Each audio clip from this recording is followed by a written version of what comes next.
उत्तराखंड से आज की सबसे बड़ी खबर है। हरीश रावत विधानसभा का चुनाव लड़ेंगे और रामनगर की विधानसभा सीट से वो चुनाव लड़ेंगे। ये खबर हमने आपको 3 दिन पहले ही बता दी थी कि हरीश रावत रामनगर सीट पर नब्ज टटोल रहे हैं, वहाँ वो लड़ना चाहते हैं और अब उसी खबर पर मोहर भी लगी है। हरीश रावत रामनगर से अब उम्मीदवार कांग्रेस के बना दिए गए हैं और हरीश रावत का रामनगर से उम्मीदवार होना बहुत लिहाज से अहम है। ये रामनगर वही सीट है जहाँ 2002 में नारायण दत्त तिवारी विधायक चुने गए थे। बतौर मुख्यमंत्री ही उन्होंने वो उपचुनाव विधानसभा का लड़ा था और फिर नारायण दत्त तिवारी विधायक चुने गए थे रामनगर सीट से। अब हरीश रावत भी मुख्यमंत्री पद के दावेदार हैं। भले ही भविष्य में क्या होगा कहा नहीं जा सकता, लेकिन फिलहाल तो वो दावेदार हैं ही। अपने स्तर पर वो लगातार इस बात की कोशिशें भी कर रहे हैं, लेकिन रामनगर से उनका उतरना तमाम राजनीतिक समीकरणों को साधने की कोशिश कांग्रेस की एक मानी जा रही है।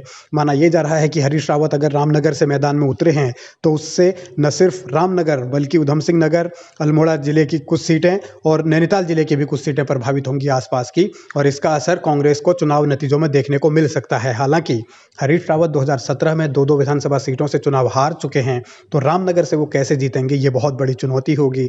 इस चुनौती का सामना सिर्फ हरीश रावत को अकेले ही करना होगा, क्योंकि कांग्रेस में फिलहाल उनके विरोधी बहुत हैं। और खास बात यह है कि जिस रामनगर सीट से वो चुनाव लड़ने के लिए गए हैं, वहां इन दिनों उनके धुर विरोधी रणजीत सिंह रावत दावेदारी कर रहे थे, तैयारी कर रहे थे। 2017 में रणजीत रावत इसी सीट से चुनाव लड़े थे, हालांकि हार गए थे। लेकिन तब और अब के समीकरणों में बहुत अंतर है, क्योंकि 2017 में रणजीत रावत हरीश रावत के राइट हैंड थे, बहुत खास थे।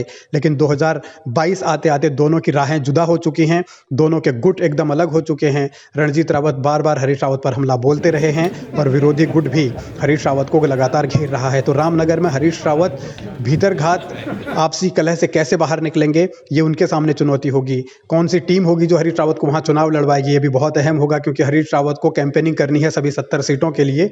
और इस स्थिति में हरीश रावत का विधानसभा का चुनाव लड़ना कितना बड़ा चुनौतीपूर्ण उनके लिए है, ये बड़ा सवाल है।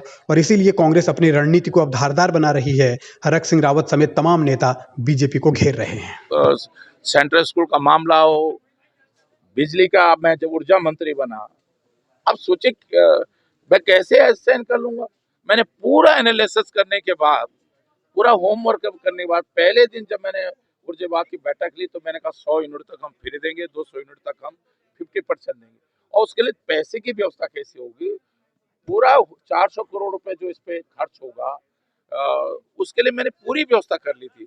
लेकिन इसके बावजूद भी मुझको कैबिनेट में ये मामला नहीं लाने दिया गया। मेरे मंत्रालय ने पूरी तैयारी कर ली थी। अब मुझे लग रहा था कि मैं कोई प्रदेश के हित में कोई बात कर रहा हूँ, उस बात को गंभीरता से नहीं लिया जा रहा है। उस बात को जो है सिर्फ इसलिए कि मेरा कद बड़ा ना हो जाए, कि मैंने ये निर्णय लिया है, कि सिर्फ इसलिए नहीं होना है। देखिए, आत्मा तो दुखती है ना। मैं अपने लिए तो नहीं बिजली की, मेरी बिजली तो नहीं माफ होगी। आरोप प्रत्यारोप और बयानबाजी की राजनीति आगे भी देखने को मिलेगी, यह स्वाभाविक है। लेकिन सियासी तौर पर हरीश रावत का ये फैसला क्या उनके लिए मास्टर स्ट्रोक साबित होगा या फिर मुसीबत साबित होगा, ये भविष्य बताएगा, चुनाव के नतीजे बताएंगे। लेकिन इतना जरूर है कि कांग्रेस के अंदर सियासी माहौल अभी और गर्माएगा, क्योंकि अभी भी 6 सीटें बची हैं जहां उम्मीदवारों का ऐलान होना है, जिसमें रणजीत रावत का नाम भी अभी तक लिस्ट में नहीं है। तो क्या वो सल्ट जाएंगे या फिर रामनगर में बागी होकर लड़ेंगे, इस बात को लेकर भी अब अटकलें लगने लगी हैं।